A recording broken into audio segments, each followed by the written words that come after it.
When it released on the Sega Master System in 1989, Wonder Boy 3: The Dragon's Trap was a forward-thinking game. The non-linear adventure is crammed with secrets and light RPG elements. Yet what's really endeared so many to Wonder Boy 3 is its style. Featuring pig shopkeepers with eye patches and an invitingly bright world, Wonder Boy 3 certainly isn't lacking charm.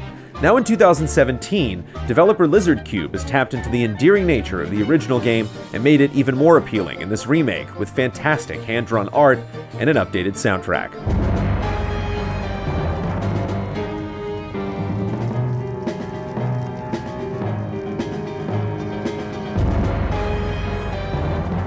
The basic setup for Wonder Boy is appropriately straightforward. You play as a male, or for the first time female, warrior, turned into a lizard by a dragon's horrible curse.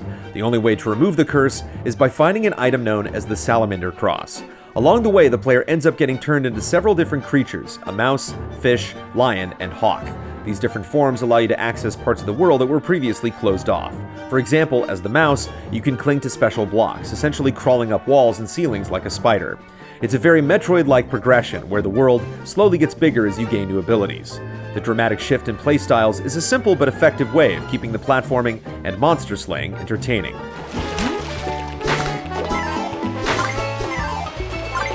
It's especially interesting because the various forms all have different strengths and weaknesses. The small and meager mouse form is much less capable in combat than the burly lion, for instance.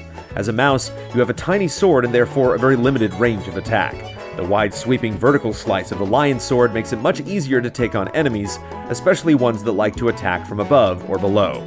Killing things slowly nets players gold that can be used to purchase new weapons and armor that greatly augment how much damage you can both do and take.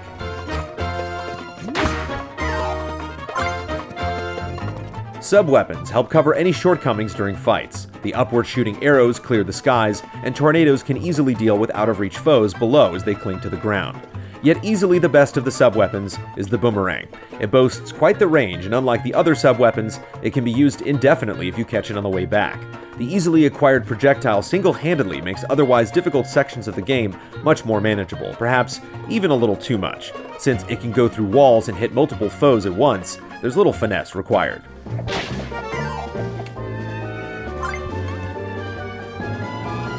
Wonder Boy can at times be obtuse when it comes to discerning a path forward or finding several of its secrets. Since the game lacks any sort of map, it can be difficult figuring out which areas you need to return to and when, leading to moments where you're beating your head against the wall just to move on.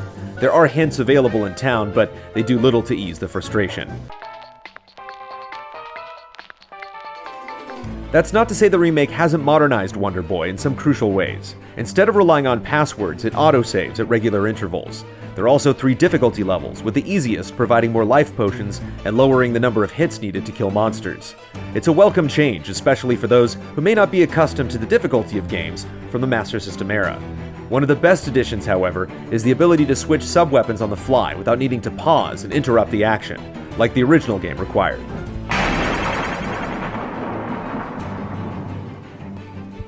The new visuals and soundtrack show the love Lizard Cube has for the original game.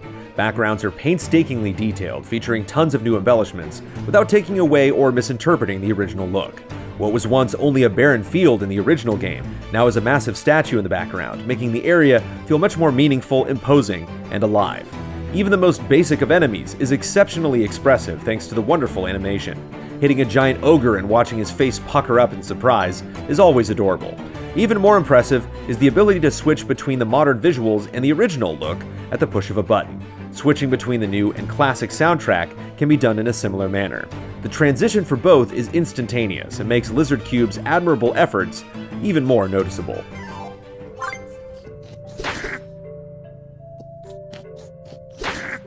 For the 3 to 4 hours that it lasts, Wonder Boy: The Dragon's Trap is a largely pleasant return to a series that deserves a bit more attention.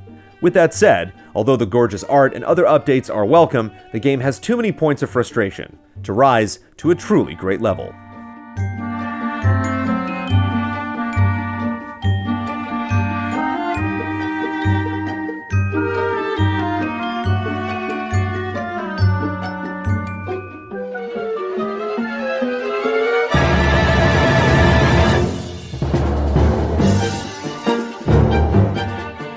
Easy Allies reviews are made possible by generous viewers just like you. If you like what you see, check out patreon.com/easyallies to see our other videos. And consider becoming a patron to help us make more.